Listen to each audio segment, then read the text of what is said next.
September 21st, 2017, downtown San Francisco. The Sales Development Conference, the world's first and only conference focused and dedicated 100% to sales development. Learn, grow, and succeed with the top minds in the sales development space. Keynote speakers include Henry Schuck, CEO of Discover.org, Manny Medina, CEO of Outreach, Christina McMillan, Director of Research at Topo and legendary sales trainer, John Barrows, among many, many others. No fluff, no filler, just the data, research, and networking you need to grow your career and become a stronger sales development leader. Go to 10bound.com/conference to get your early bird ticket today. Again, 10bound.com/conference to lock in this incredible opportunity today. Hello, everybody. Welcome to another edition of the Sales Development Podcast. I am absolutely honored and thrilled to have my guest today, Mr. Brandon Compher with ChannelAdvisor. Brandon, how you doing today? I'm doing great. Thanks for having me, David. I'm really excited to be on today. Oh man, I'm excited to have you on. You know, a lot of the listeners that tune into the show are sales development reps or sales development managers, and they always have their eyes on, you know, how do I perform well in my job today? And then how do I move up in the organization and continue to add value?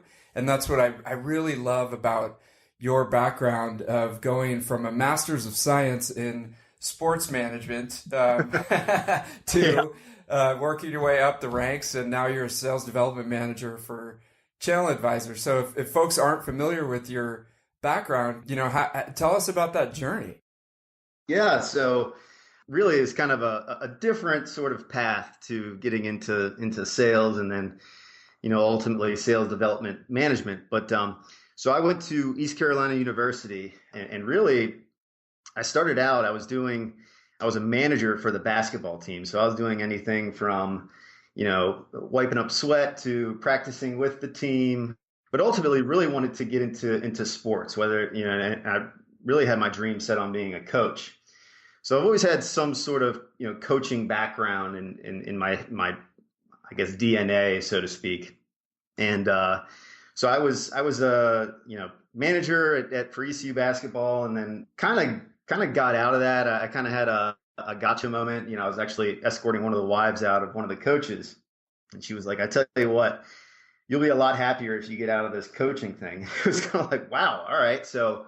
Yeah. Okay. So you kind of fizzled my dreams there, but, you know, I did eventually get out of it. It did become a little laborious on me, and not that I didn't enjoy the hard work, but just I really wasn't seeing kind of a clear vision of where I wanted to go. So I ended up graduating with my undergrad. I, you know, ended up doing some, you know, jobs here and there in undergrad, but took a semester off and wanted to get kind of back into the sports thing. My cousin is actually an athletic director in athletics. And I was like, well, you know what, maybe the behind the scenes stuff is kind of where I wanted to go. So I did that. I actually did an internship for Duke University. Oddly enough, the first game I actually worked in game operations. The first game I worked was Duke UNC at Cameron Indoor Stadium. And I was like, well, I've made it. It doesn't get any sweeter than this, right?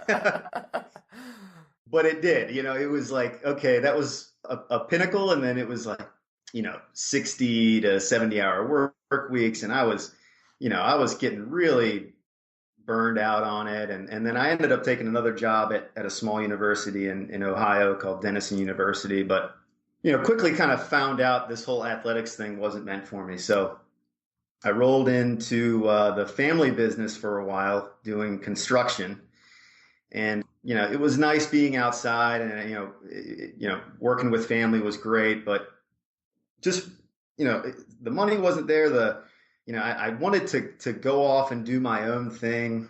So I really, you know, all my friends and former classmates were like, man, you know, you've got this outgoing personality. You talk to people so well. You know, you bid on jobs for the construction company. You sell people there. You know, you should get into sales. So I ended up cutting my teeth at a small company. You know, I obviously won't say the name, but worked at a small company, you know, making hundreds of calls per day, on the spot selling, reading from scripts. And then, it kind of grew out of that really quickly, and then transferred into being an SDR at ChannelAdvisor. And that's really where things really kind of took off for me.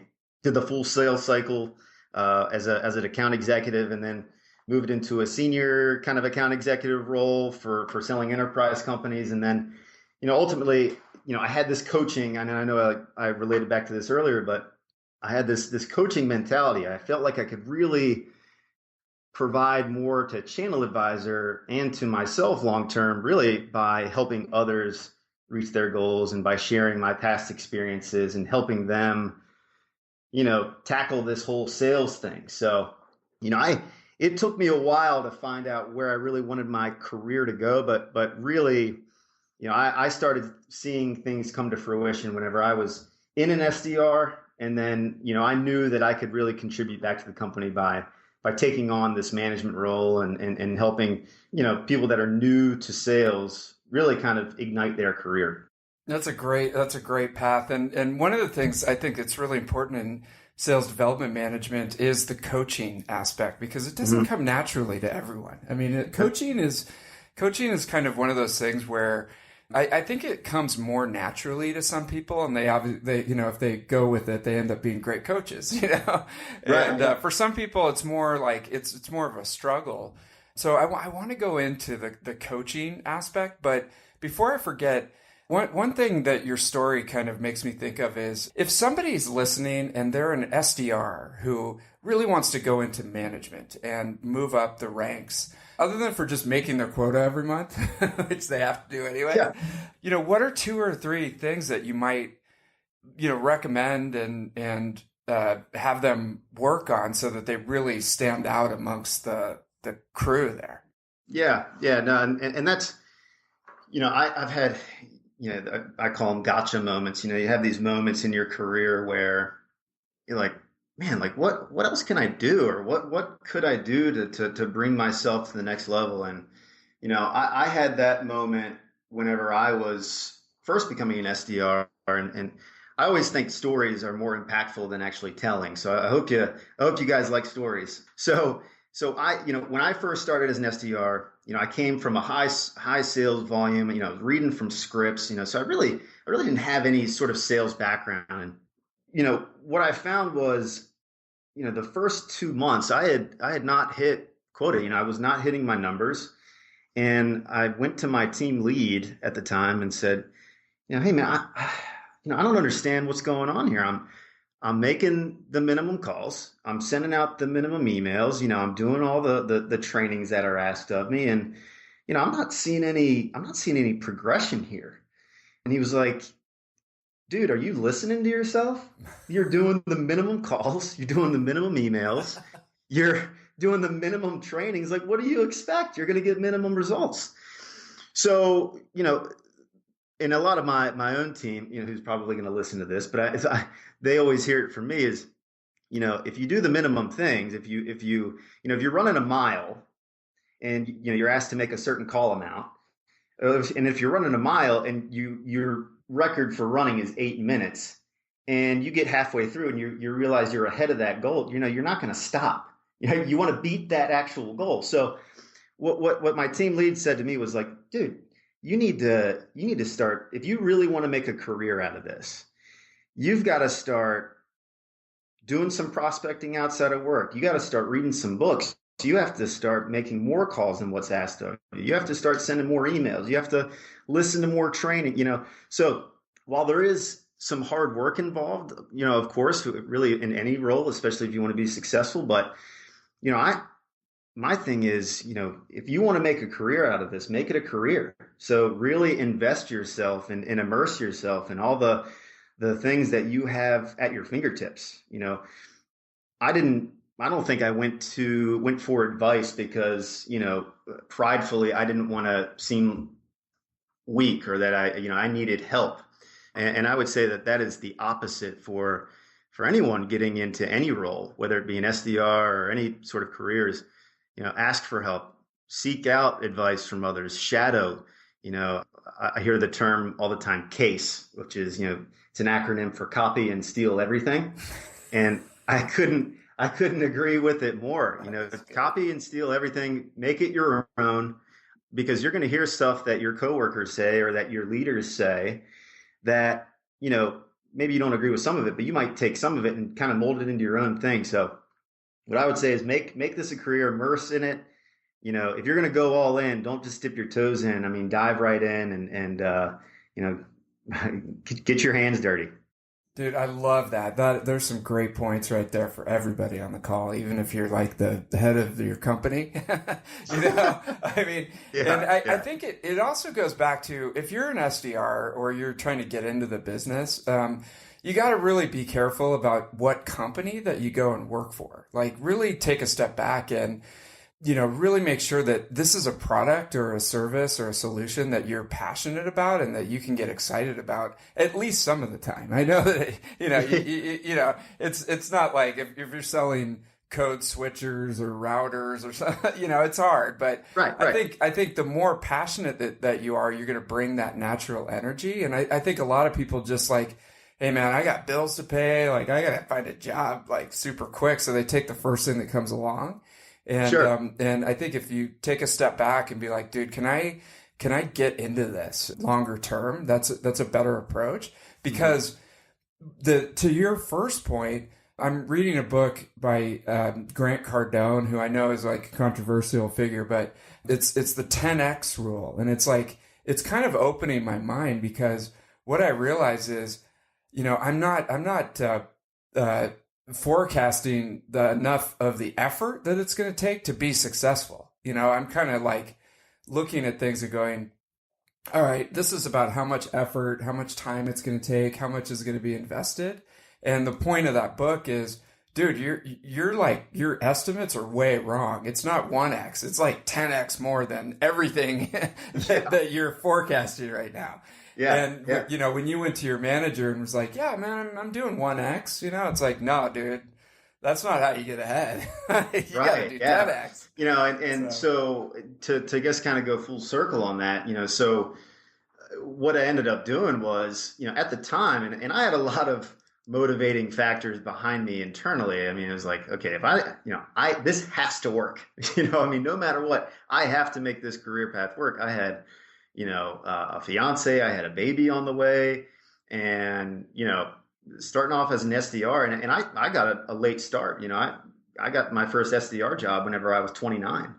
So, compared to now where, most is coming right out of college. So, I was coming in and I was kind of the elderman on the floor at the time, but, I was going home, and my wife, she is a nurse and at the time was full time. So 3 nights a week, she'd be going to work a night shift, and, I'd either stay late at the office or, I'd hop on the couch, and, I finally sat there one night. I'm like, okay, so am I going to sit here and watch Netflix, or am I going to actually sit here and prospect and send emails when no one else is? So, I started early, really developing the model of, work when everyone else is sleeping, or work when they're not. And, I was prospecting. Heck, I was even trying to take calls. I'd get an email back from somebody and I'd say, well, heck, I'm free now.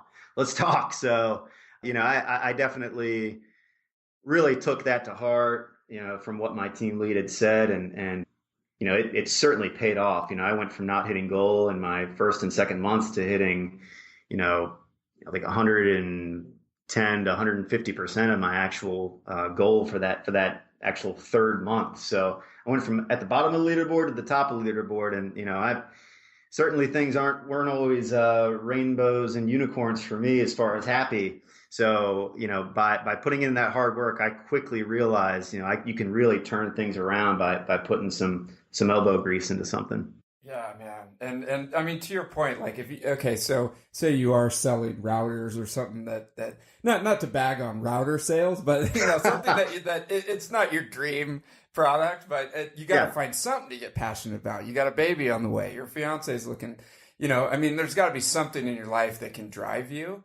Sure. And then, it reminds me of something that Brian Tracey, who's another like guru guy, who said, what's your E to E ratio? What's your entertainment to education ratio. So I know, for me, like, hey, Netflix and chill, man, I'm all over it, dude.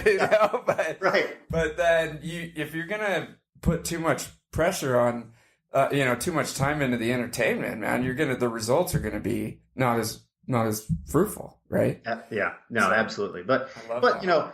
in that same sentence, as much as I wanted to put all that hard work in, there were moments where, whether it was either my management or even, my wife was like, hey, I appreciate the hard work, but maybe go enjoy a beer and take this one off, okay? Maybe relax, because while you do always want to see hard work, while you always do want to put in as much effort as you can, that balance is certainly a thin line that you have to walk on. And I know it's something that I still struggle with today, and I don't know if I'll ever really get away from that. But I think you do have to find where you can get away and focus on, okay, you got to be with family, or you got to go out and enjoy some time with friends. You have to walk that line for sure.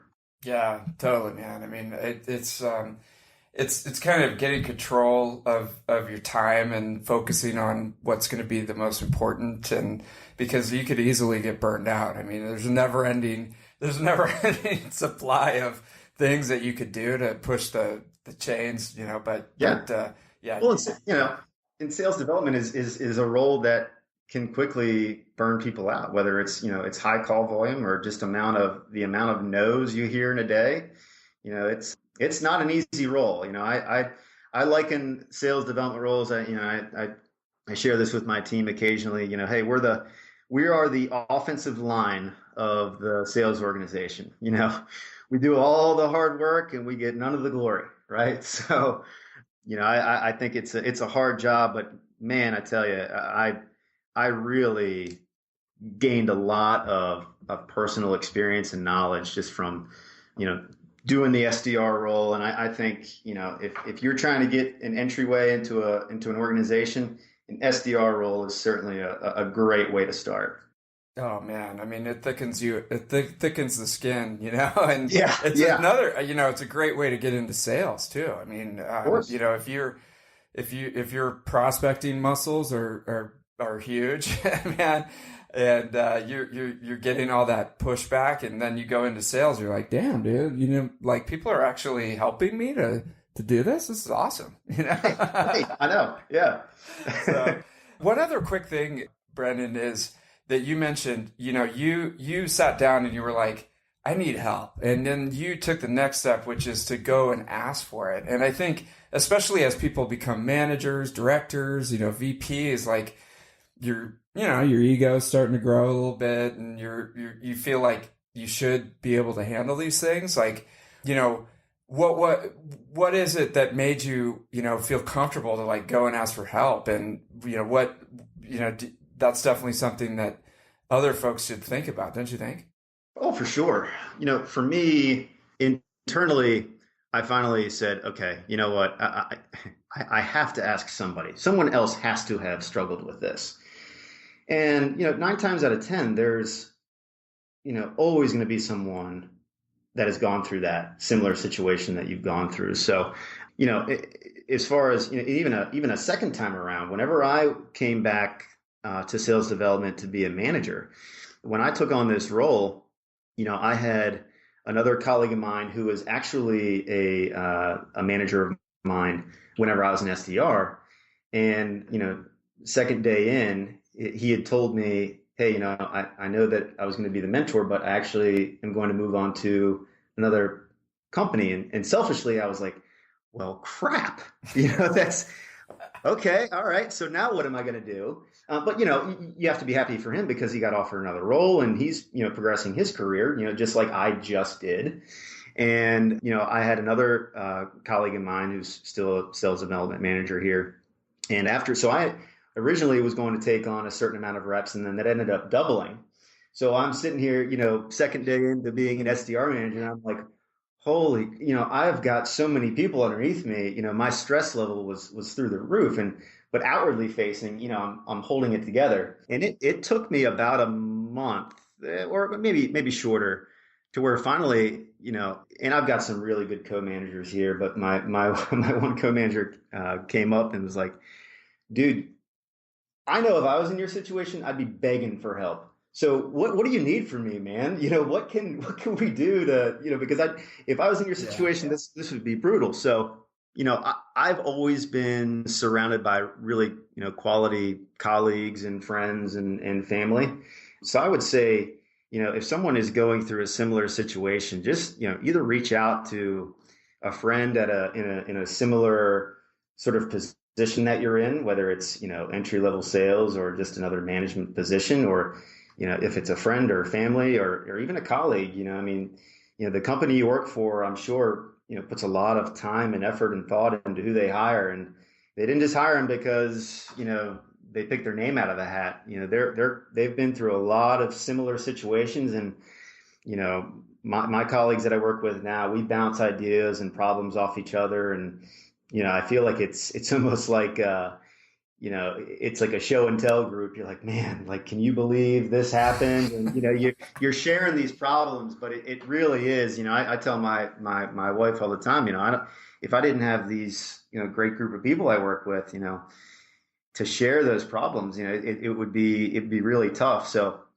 I highly encourage people to either talk to coworkers or, talk to friends and family, because I guarantee you they've gone through similar situations.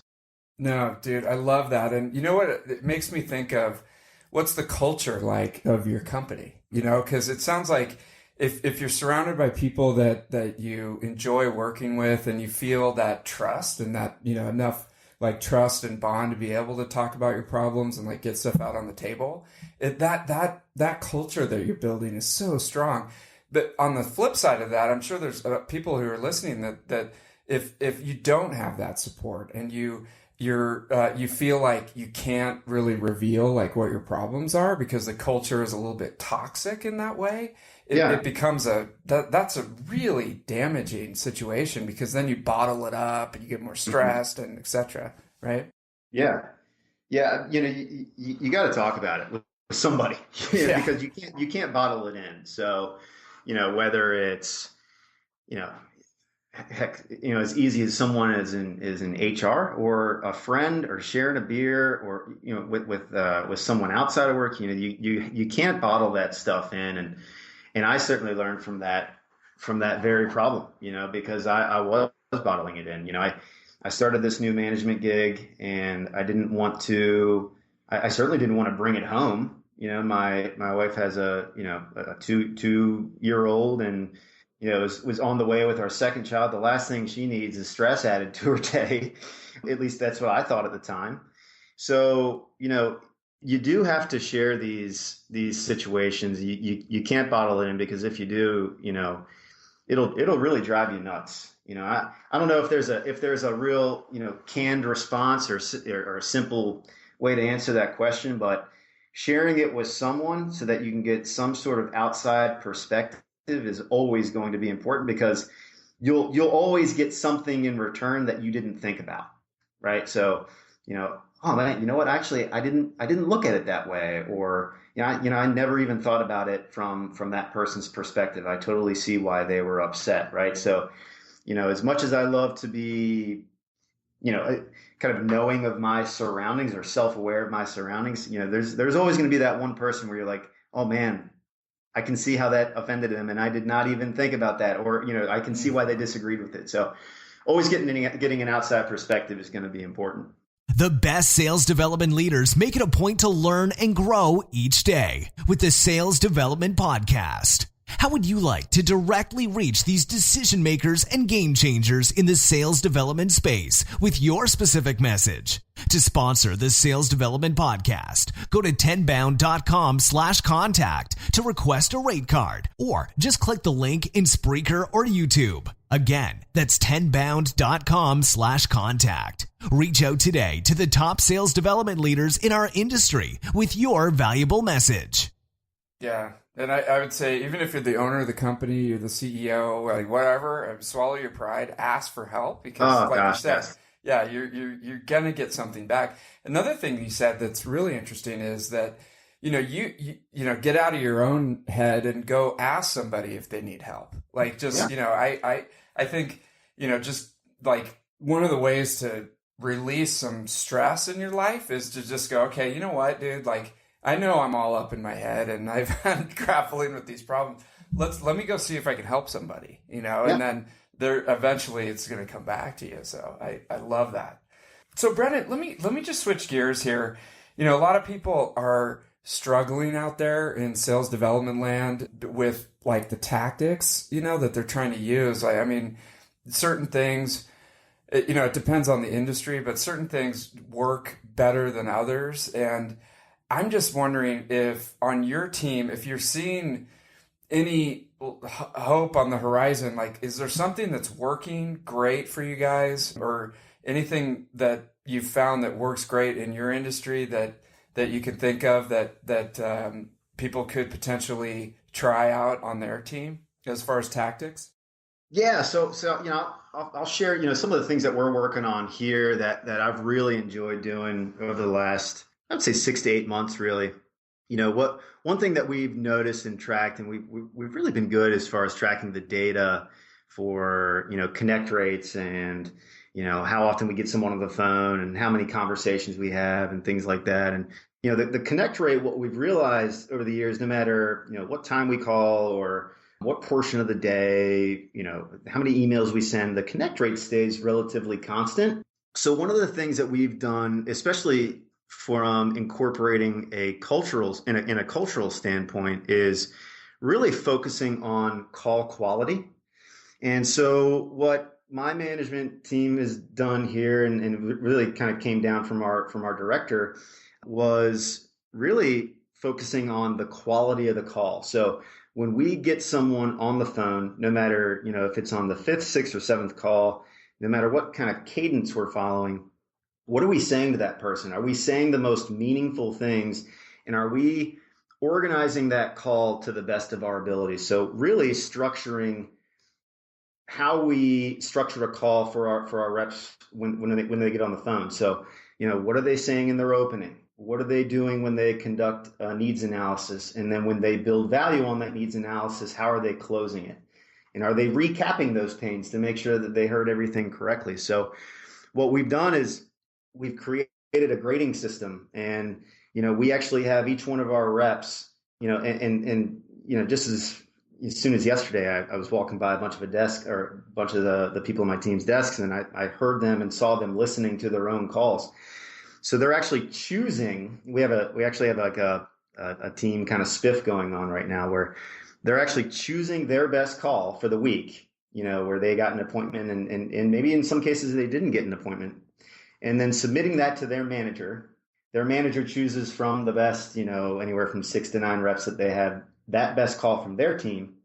And then the 4 managers go up against each other for a quality call. And then whoever wins that week gets, you know, this 3 to 4 foot trophy that we have here, which is kind of funny, that says, you know, hey, you know, we call it the Legends of the Call. And, you know, they get this big trophy on their desk for the week, and they kind of get bragging rights for best call. And then, you know, we have some monetary stuff that we do for the end of the month and for the quarter for, you know, who had the best overall quality score, you know, who won it the most, and things like that. But what it's done, and what we were doing a lot of those things prior to this spiff, but what it's done is it's incorporated a culture for reps to know how important that quality of the call is. And we've seen call quality drastically improve. I mean, it is incredible, to where now, you know, we get into our management breakdowns of the calls, and it's like, I mean, I couldn't tell you which one's the better one. I mean, this one ended up becoming an opportunity, so I think we kind of have to go with this one, right? But it's been really cool to see how much focus these reps put on to this quality call spiff and this culture that we've now incorporated with everyone on the team. And you can really see, you know, their you know, opening is very conducted in what they want to cover in the call, and then they go right into a needs analysis of asking specific questions, and then recapping and say, okay, so let me play back what I heard, right? You know, you're struggling with this, and this, is that right? Cool. So Let me tell you a little bit about ChannelAdvisor. So you mentioned this, right? This is where ChannelAdvisor could come into play and fix problem, XYZ. And then you mentioned this, right? So all things being said, this makes sense. I feel like there's a lot of value. Why don't I get you in touch with one of my account executives who can take a further step into this and talk about, demonstration and things of that nature. But, we've seen that quality really increase, and it's been incredible to watch. And I tell you, it's one of the best things that I think that we've done as a division, since in the time that I've been here, for sure. I love that.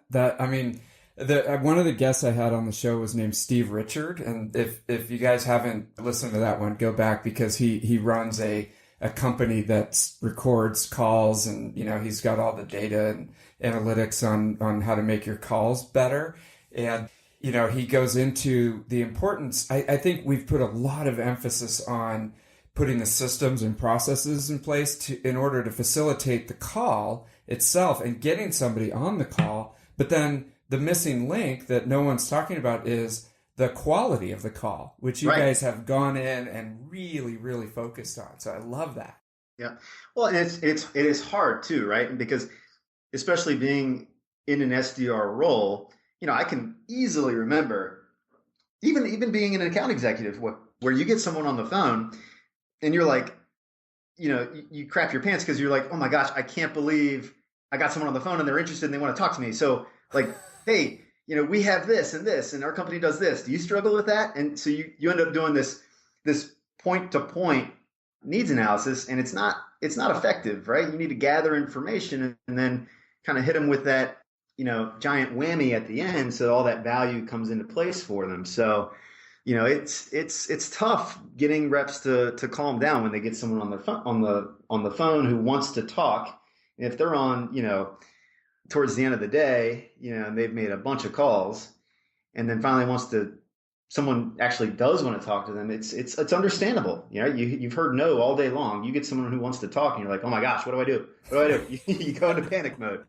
So it's hard getting them to calm down, but rightfully so. Yeah. Another thing I really like about that is that, you as the manager, you're running around putting out fires. You're trying to do 100 other things that SDR managers do, and you put a little bit of the burden back on the SDRs to say, okay, you guys analyze your own game tape, right? And then pick out the one that you want me to look at, and then we'll submit that to try to get the trophy, instead of you adding another, 5 hours on your work week and trying to sift through all this stuff, right? I love that. Yeah, and you have to empower the reps. So I definitely get lost in it where, I'll walk into meetings sometimes and I'm like, all right, guys, what do you guys want to talk about, right? Or what are the things that you want to focus on? I can come in here with agendas all day long, and I can come in with things that we need to talk about. But at the end of the day, what are some things that you feel like we need to focus on? So I think you always have to, from a management perspective, you definitely have to come in and take ownership and direct people in the way that they need to go sometimes. But you also don't want to hear what to do all the time, right? So you have to listen to what the SDRs are saying, and SDRs need to tell their management what they're feeling or things that they want to work on, because they need to make their voice heard so that their manager knows that this is something that they're struggling with. So it's definitely a two-way street, and you have to treat it as such. Yeah. No, that's a great lead in, actually. The sales development management training that we're going to do has a template to give the SDRs so that they come into your meeting all prepared and they've got a bunch of stuff to talk about, because who hasn't been in those meetings where you're like, so what do you guys want to talk about? And everyone's just like, ugh. Yeah. So, I'd like to talk about ending this meeting so we can go back and hop on the phone. Can we go home now? Yeah. That's so funny. Yeah. That's great. So I love that. And it actually, before I forget, there's an article, really good blog post that I read on LinkedIn about, it's this company that does, phone calling for other companies. It's like an outsourced SDR company. They do 40,000 calls a week. And they analyze all that data, and I'll put a link in the show notes. It's really interesting because they talk about the tone of voice, the time zone, the accent of the person, like all these things that, you can unpack by focusing more on exactly what you guys are doing. So. And I would love to hop in here if you don't mind, David. One of the things that actually came up recently a couple weeks ago in one of our divisional meetings with our team is that, outward projection of an enthusiasm on the phone. It's almost a lot like athleticism in sports. You can't coach athleticism. You're either born with it or you're not. In some terms you can kind of teach like, hey, you need to be enthusiastic on the phone, right? But you don't want to fake who you are. What we found, as far as people who have been successful here in the role or who are currently successful are, when they hop on the phone, it sounds like they're talking to a friend of theirs, or they sound so excited to be on the phone that they're making calls, right? When internally they're not, but they sound so excited to be on the phone. They that they're easy to talk to. The person answers the phone and you want to go over to your SDR and you're like, were you just calling a buddy or was that actually a prospect you were talking to, right? So that's true. Yeah. One thing, that I definitely tell my team and that we share with all of our team members are, own your personality, right? Share that on the phone, relate to people, have some empathy, put yourself in their shoes, right? If someone mentions that they play golf and you're an avid golfer, talk about golf, right? Share some of those things and build a rapport with them. Be enthusiastic about the things that they're talking about and try to relate to the things that, you might find in your life. So I definitely agree with that sentiment. Yeah, I mean, you got to bring your personality, and hey, this is a hard job, man. I mean, that's why after you made the 100 calls trying to get to talk to somebody, finally someone's like, "Hello," I mean, that's a really hard position to be in. So to step back, take a breath. I mean, make sure that the SDR job is for you. I mean, if you're, if that's something that terrifies you, then you don't want to have like a miserable couple of years. I mean, just. So anyways, I mean, you could go on and on about that. Oh, for sure. Hiring and making sure that you get the right people and all that stuff. Right, but right. Let me really quick before we go off that, what have you found that just like over the last couple of years, you're like, dude, this doesn't work. Like this is not working anymore. Is it basically the opposite? Like just not analyzing your calls, or is there anything that you've seen on the team that's like, dude, we need to just drop this? Yeah, and I don't know this, I don't know if this is just like in our division sort of thing but one thing, whenever I was in SDR, one of the things that myself and I remember my coworkers, it was like, all right, Tuesdays and Thursdays, we got afternoon call blitz. Like, I'm going to kick your butt. I'm going to beat you. I don't care how many calls you make. Like, I'm going to make as many calls as I can. And I'm a millennial myself, so I can't sit here and say it's a millennial thing and get into that whole conversation. But, one thing that I've tried over the last year and a half is, number one, what I've seen is when I put call blitz on the calendar, I get an immediate message that's like, hey, what's a call blitz? What exactly is a call blitz? And then, I get call blitz, those times put in place, and they're like, yeah, I'd much rather get an appointment or an opportunity than make a bunch of calls. Right. And I'm like, well, okay. I mean, yeah, I can't argue with you there, right? Because I'd rather you get that too. So what I've seen personally is call blitzes don't really work as well as they did. I think in some cases they do.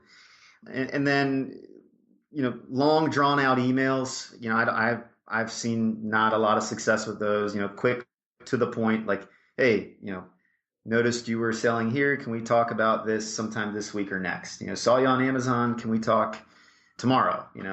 Very quick to the point. Something, I think the term is, is it phone readable, right?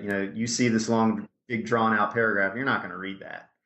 So I would say that those are probably the two main things that I've noticed that really just from a management perspective, don't really work that well. And then from the SDR perspective, make your emails short. I've seen a lot more success with that than I've seen these long drawn out, like, blogs in an email. People just don't want to read that on their iPhone or their Android. Yeah, that's a really good point. I mean, even with the subject line, Yeah. if it doesn't fit on your, like when you're writing an email, if it doesn't fit on your phone subject line, like it dot, dot, dot, dot, dot, then Yeah. shorten it up because that's how people are digesting this information, right? Yeah. And I think there was a study done where, it was like, I believe it was 3 words or less sees the most success. So, Yeah. I see a lot of emails here that just says quick question. Yeah. And you get a lot of opens. You get a lot of opens from like, yeah, sure. This must be a quick question if they're saying it, right? So Yeah. I mean, people are used to, and this is totally just, I'm not backing this with any research, but I mean, I think people are used to reacting now because Yeah. you're getting pinged, you're getting texts, you're getting da da da da da. So if your email is like, all I need is a quick reaction, then you might actually get some kind of engagement. But if it's like this long, drawn out thing, it's like, oh, God. yeah, yeah. Okay, delete on to the Yeah, next one. forget this is just a bunch of. But anyways, okay. So Brandon, this is great. We're coming up on the hour. The last question that I have for you that I think would be super valuable for the group is: you're coming up the ranks. You're doing really well. You've been a sales rep.